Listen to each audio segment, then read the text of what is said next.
আবার তাড়াতাড়ি করা আরেকটা সুন্নাত।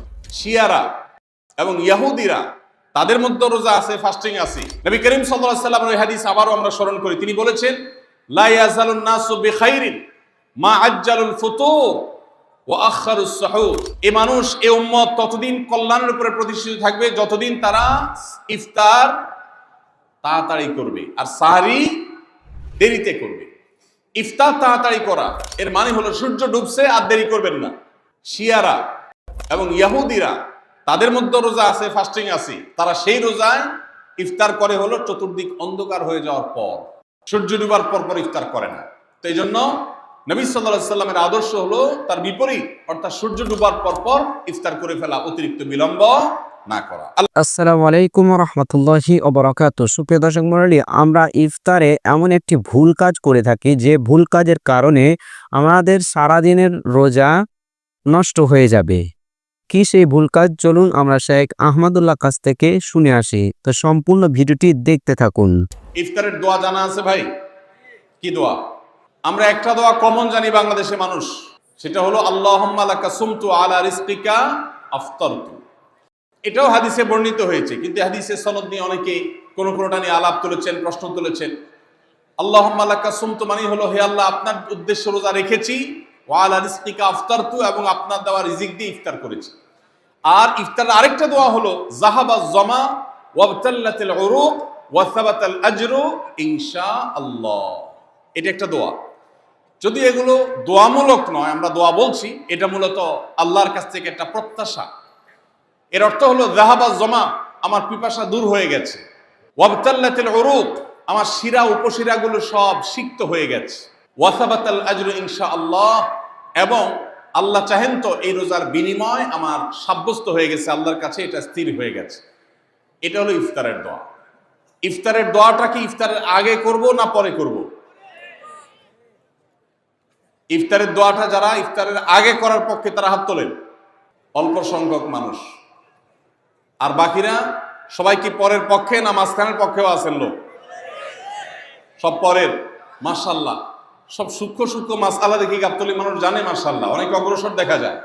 আল্লাহ আমাদের সবাইকে দ্বীনের জন্য কবুল এবং মঞ্জুর করুন, মাশাআল্লাহ। ভাইরা আমার, ইফতারের দোয়াটা ইফতারের পরে করতে হয়, যেটা বেশিরভাগ মানুষ জানে না। কিন্তু আমি অবাক হলাম যে এখানে বেশিরভাগ মানুষ আপনারা জানেন, মাশাআল্লাহ, নলেজেবল মানুষ, বোঝা গেছে। ইফতারের দোয়ার অর্থের দিকে তাকালেই তো বোঝা যায় এটা আগে না পরে। দোয়ার অর্থের মধ্যে তাকালে আমরা দেখতে পাচ্ছি যে আল্লাহ শিরা উপশিরা সিক্ত হয়ে গেছে, পিপাসা দূর হয়ে গেছে, এগুলো তো ইফতারের পরেই হয়। অবশ্য আমি অর্থ আগে বলে দিয়েছি, সেটা দেখে হয়তো আপনারা অনেকে বুঝে ফেলছেন, মাশাআল্লাহ। তো যাই হোক, ইফতারের শুরুতে বিসমিল্লাহ বলে ইফতার করব, আর শেষে এই দোয়া পড়বো। আল্লাহ আমাদেরকে আমলের তৌফিক দান করুন। রোজা রেখেছেন কিন্তু ইফতার করেন নাই, রোজা হয়ে যাবে কিন্তু সুন্নাত আদায় হবে না। এই জন্য ইফতার করা একটা সুন্নাত। আল্লাহ তাআলা আরহামুর রাহিমিন, এমন একটা মাস রমজান মাস, সারা বছর কিন্তু আমরা নাস্তা করি। সারা বছর যেটা নাস্তা করি রমজানে সে নাস্তাই করি। পার্থক্য হলো সারা বছর নাস্তা করি সকালে, রমজান নাস্তা করি সন্ধ্যায়। মানুষ দীর্ঘ সময় না খেয়ে থাকার পরে যে খাবার খায় সেটাকেই ব্রেকফাস্ট বলে, সেটাকেই নাস্তা বলে। আরবিতে যে ইফতার বলা হয়, এই ইফতার শব্দের অর্থ কিন্তু নাস্তা। ইফতার শব্দের অর্থ কি? নাস্তা। সারা বছর নাস্তা খেলে কোনো সওয়াব হবে, কিন্তু রমজান মাসে আপনি যদি সারাদিন উপবাস থাকার পর সন্ধ্যায় ব্রেকফাস্ট করেন, অর্থাৎ ইফতার করেন, তাহলে আল্লাহ তাআলা আপনাকে সুন্নাত পালন করার সওয়াব দিবেন। এই জন্য ভাই, ইফতার করা একটা সুন্নাত। সাহরি এবং ইফতারে খেজুর খাওয়া, খেজুর দিয়ে সাহরি ইফতার করা। ইফতারে আপনি অন্য যা খান না খান, খেজুর দিয়ে খাবেন। নবী সাল্লাল্লাহু আলাইহি সাল্লাম আদা পাকা আদা খেজুর দিয়ে ইফতার করতেন, যেটাকে রোতাব বলা হয়। আর যদি সেটা না পাওয়া যেত, সাধারণ যে কোনো খেজুর, সেটাও না পাওয়া গেলে একটু পানি খেয়ে তারপর তিনি ইফতার করতেন। আমরা ইফতারে খেজুর খেতে হয় সুন্নাহ, এটা আমরা জানি, কিন্তু যেটা জানি না সেটা হলো সাহরিতে খেজুর খাওয়া। ভোর রাতে সাহরিতে খেজুর খাওয়া সুন্নত। এটা আগে কে কে জানতেন? হাত তোলেন। আগে জানতেন? মাশাআল্লাহ, হাত নামান।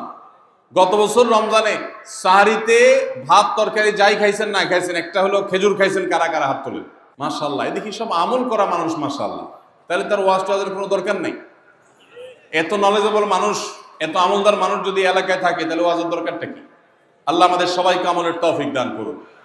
ভাইরা আমার, ইফতারে খেজুর খাওয়া যেমন সুন্নাত, সাহরিতেও খেজুর খাওয়া সুন্নাত, কিন্তু খেজুর খাওয়া কোনো ফরজ ওয়াজিব না। খেজুরের দাম বেশি হয়ে গেছে, আপনি কিনতে অপারক, যদি একটা খেজুরও পুরো রমজানে না খান আপনার রোজার কোনো অসুবিধা হবে। তবে নবী সাল্লাল্লাহু আলাইহি ওয়াসাল্লাম যেহেতু ইফতার এবং সাহারিতে খেজুর খেতেন, আর খেজুরে প্রচুর পরিমাণ সুগার আছে, উপকারী, যেটা মানুষের স্বাস্থ্যের জন্য উপকারী, প্রচুর পরিমাণ এনার্জি আছে, খাদ্য শক্তি আছে, সারাদিন রোজা রেখে আমাদের যে সুগারের ঘাটতি হয় সেটা পূরণ করার জন্য সহায়ক হয়। এই জন্য সাহরি এবং ইফতারে খেজুর খাওয়া এমনিতেও উপকারী। আর নবী সাল্লাল্লাহু আলাইহি ওয়াসাল্লামের সুন্নাত, তিনি বলেছেন নি'মা সাহুরুল মুমিনি আত-তামার, ইমানদারের সাহারির আইটেমের মধ্যে সবচেয়ে বেস্ট উত্তম হলো খেজুর। এই জন্য অন্য যাই খান না খান একটু হলো, এক পিস হলো খেজুর খাবেন, ইনশাআল্লাহ সুন্নাত আদায় করার নিয়তে খেলে এই খেজুর সুন্নাতটা আদায় হয়ে যাবে। আল্লাহ তাআলা তা চাহেন।